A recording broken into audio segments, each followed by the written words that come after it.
This video we will talk about just after C section या normal delivery के भी just बाद breast feed करवाना, मतलब कैसे करवाएं, क्या करें। तो पहली बात, ब्रेस्ट फीड करवाना just after C section of delivery is not easy and it's not in your hand. आपके हाथ में नहीं होता। हर हॉस्पिटल के अलग अलग रूल्स होते हैं। जैसे if I am sharing my experience, मेरी फर्स्ट डिलीवरी के बाद मैं 12 आवर्स तक पोस्ट ऑप में थी और बेबी वॉज लाइक मेरी मासी के पास वो लोग दे चुके थे। She was taking care of her. मेरी सासू माँ थी, मेरे घर वाले थे, वो लोग सब मिलके उसका ध्यान रख रहे थे। मुझे 12 घंटे के बाद पोस्ट ऑप से जब शिफ्ट किया गया मेरे बेड पे, मेरे रूम में, तब मैंने फर्स्ट टाइम बेबी को लिया और डॉक्टर ने उस टाइम उसके बाद मुझे बोला कि इसे फीड करवाना। It was very difficult to like latch and all. उस हॉस्पिटल में लैक्टेशन कंसल्टेंट नहीं थे, मतलब ऐसे डायरेक्ट ऑफर्ड नहीं थे, हमें भी ज़्यादा आइडिया नहीं था। मेरी मासी बहुत एक्सपीरियंस थी, उन्होंने अपने एक्सपीरियंस के हिसाब से लैच करवाने की कोशिश की। तो काइंड ऑफ मैं सेकेंड डे से ट्राई कर रही थी फीड करवाने का, बट पहली बार खड़े होना, बैठना सी सेक्शन डिलीवरी के बाद वॉज नॉट ईजी। और मुझे करेक्ट पोजीशन, पॉस्चर्स नहीं पता थी। मासी के ज़माने में नॉर्मल डिलीवरीज होती थी तो they were quite comfortable with different type of positions. It was very painful to sit and feed the baby. वो बिल्कुल बच्चे का सिर होल्ड करते थे, मेरे पास लेके खड़े रहते थे, मेरे हाथ में आईवी लगा था, मैं ज़्यादा प्रेशर नहीं ले पा रही थी, बहुत प्रॉब्लम थे। ऑन अदर हैंड, इस बार मेरी डिलीवरी बैंगलोर में हुई, मेरी सेकेंड डिलीवरी, और यहाँ पे लैक्टेशन कंसल्टेंट थी। जैसे ही मेरी डिलीवरी हुई, मैं वहाँ से पोस्ट ऑप में गई। They kept me hardly for 1 hour 2 hours in post op, और वो 1-2 घंटे में बच्चे को, आई थिंक आधे घंटे के बाद ही उन्होंने बच्चे को लैच करवा दिया था। मतलब वो लैक्टेशन कंसल्टेंट आई, मैं बिल्कुल हिल भी नहीं पा रही थी। वो आई, उन्होंने मेरे चेस्ट पे बच्चे को रखा, लैच करवाया, पिलो और मेरे हैंड की हेल्प से बच्चे को सेट किया एंड शी जस्ट लेफ्ट।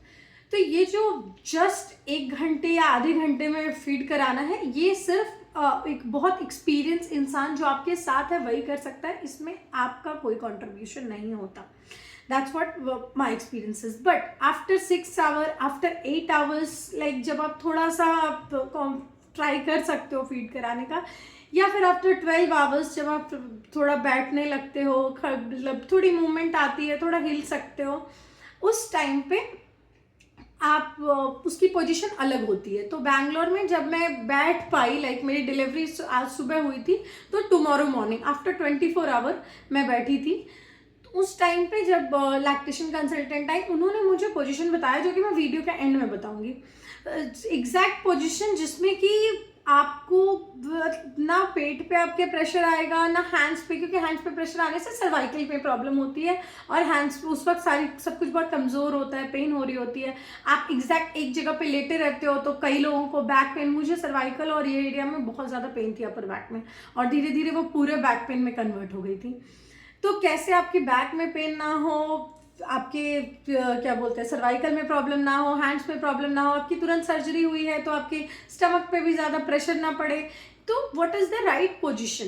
तो उन्होंने मुझे right guideline and the correct position के साथ, मैंने मतलब अपनी बेटी को, मेरी सेकेंड डिलीवरी में बेटी हुई, उसे मैंने सेकेंड से पहले आवर्स से ब्रेस्ट फीड किया and I am really happy with it.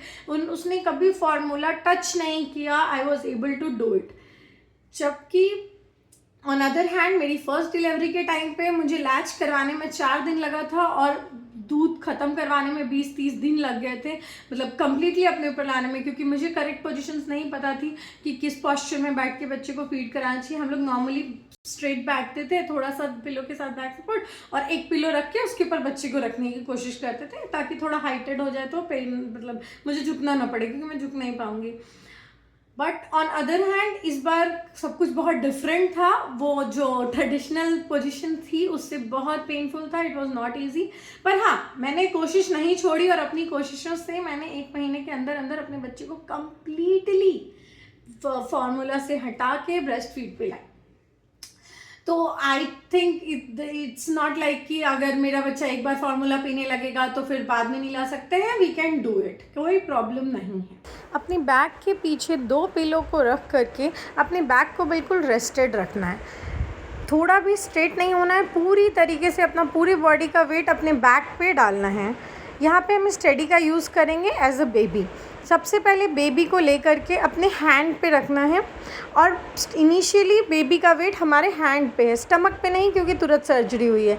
और फिर हम उससे लैच करवाएंगे। जैसे ही बेबी लैच कर लेगा, तीसरा पिलो आप देखिएगा बेड पे है और जिस पे मेरा हैंड है, तो पूरा का पूरा वेट पिलो के थ्रू बेड पे जा रहा है। सारा वेट बेड पे है, ना कि मेरी बॉडी पे। इस तरीके से बॉडी पे बिना वेट आए हम बहुत ही परफेक्ट तरीके से just after C section feed कराते हैं।